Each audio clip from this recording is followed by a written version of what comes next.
হতে চললো, অমিতের এখনো পাত্তা নেই। ও কি ভুলে গেছে আজ ভাইফোঁটা? আমার শ্বশুরবাড়িতে রান্নার তাড়া আছে।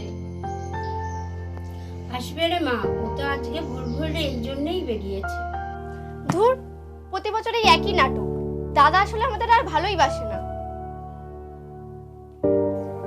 তা কি হয়? কি তা কি হয়? হ্যাঁ, কি তা কি হয়? চাকরিটা পাওয়ার পর থেকে তো দাদা ভুলেই গেছে সবকিছু। টাকা ছাড়া তো কিছুই বোঝে না। ও টাকা ছাড়া বোঝে না এমন নয়, পরিস্থিতি মানুষকে অনেক কিছু বোঝায়।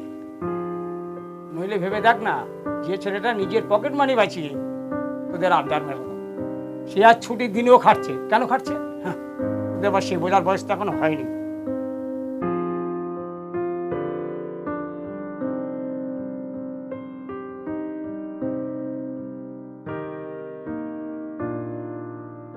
বাহ, এইকালে বসের আসার সময় হলো। তা পাঞ্জাবিটা কি পরার সময় আছে? সরি দিদি, একটু দেরি হয়ে গেল। রাস্তায় খুব জ্যাম ছিল তো, তার মধ্যে অফিসে একটু কাজ ছিল। থাক, আর অজুহাত দিস না। চাকরি তো তুই আর একা করিস না। আজকের দিনও আমাদের জন্য তোর সময় হলো না। কি বলবো তোকে? থাক, তোকে না আর পাঞ্জাবি পরতে হবে না। তুই হাত পাটা গিয়ে ধুয়ে আয় আর বসে পড়, আমরা ফোঁটাটা দিইনি। নাহলে তো আবার তুই কাজের তাড়া দেখাবি।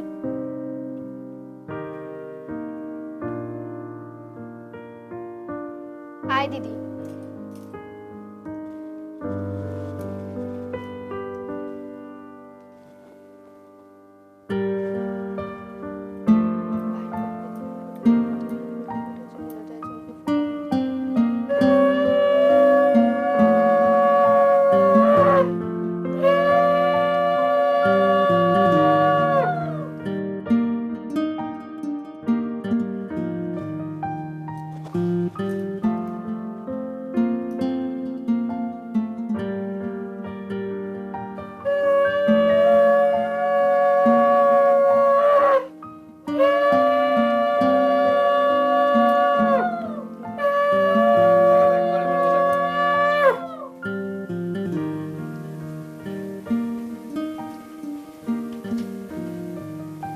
আপাতত এটাই রাখ।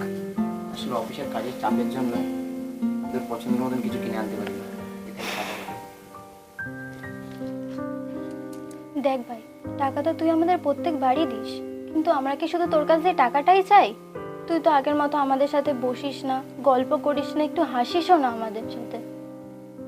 একদমই তাই। তুই আর আমাদের আগের মতো সময় দিস না। এই তো মা কালকে তোর জন্য ক্ষীরের ছাঁচ বানিয়ে রেখেছে, আর তুই কালকে বাড়ি এসে না খেয়েই ঘুমিয়ে পড়লি। সরি, খুব ক্লান্ত ছিলাম না দিদি। বাবা অমিত, কি হয়েছে বাবা? শরীরের দিকে একটু তাগা। দিন দিন তো তুই শুকিয়ে যাচ্ছিস বাবা। কি বলবো মা? কি শুনতে চাও তোমরা? তোরা ভাবিস আমি বদলে গেছি, তাই না? তোরা ভাবিস আমি আর তোদের ভালোবাসি না। দিদি, তোর বিয়ের সময় বাবা যে পার্সোনাল লোনটা নিয়েছিল, তার ইএমআইটা আমি দিই রে, আমি। আর সৃষ্টি, তুই যে বড় কলেজে পড়ছিস না, তার সেমিস্টারের ফিসটা কোথা থেকে আসে জানিস? সেটাও না আমি দেই, আমি। এছাড়াও বাজার খরচা, ইলেকট্রিক বিল, গ্যাসের দাম, এই সব কিছু পড়েও না আমার কাছে আর কিছু থাকে না রে।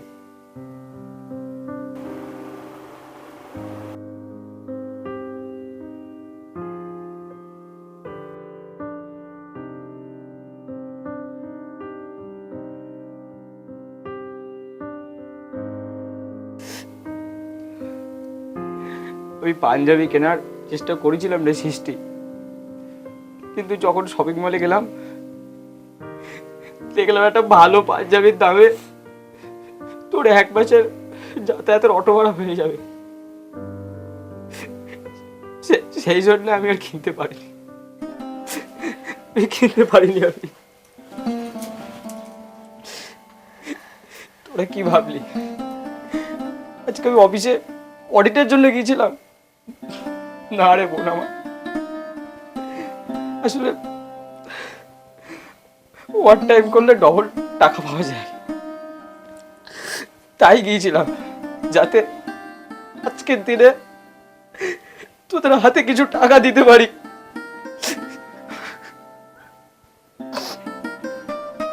দাদা দাদা আমায় ক্ষমা করে দে, আমি সত্যি স্বার্থপর দাদা, আমি সত্যি স্বার্থপর, আমি তোকে বোঝার চেষ্টাও করলাম না, আমাকে ক্ষমা করে দে দাদা, আমাদের ক্ষমা করে দে রে ভাই, আমাদের ক্ষমা করে দে। আমরা শুধু তোর হাতের টাকাটাই দেখলাম, তোর হাতের কড়া পড়ে দেওয়া চাকগুলো আমরা দেখিনি ভাই। আমরা এমন উপহার চাই না যাতে আমাদের ভাই মুখের হাসিটা চলে যায়।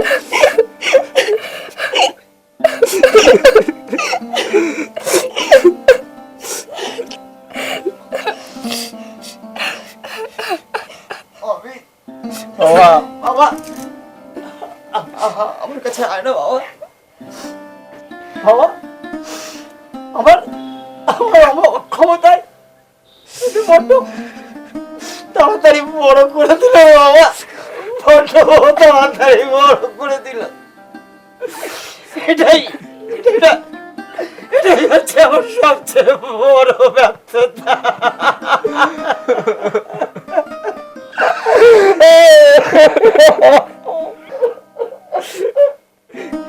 না বাবা, তুমি একদমই এমন কথা বলবে না।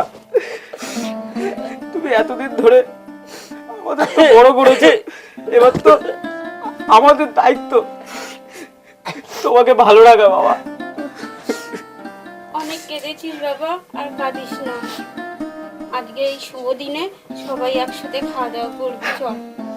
মা ঠিক বলেছো, যা তুই গিয়ে ফ্রেশ হয়ে নে।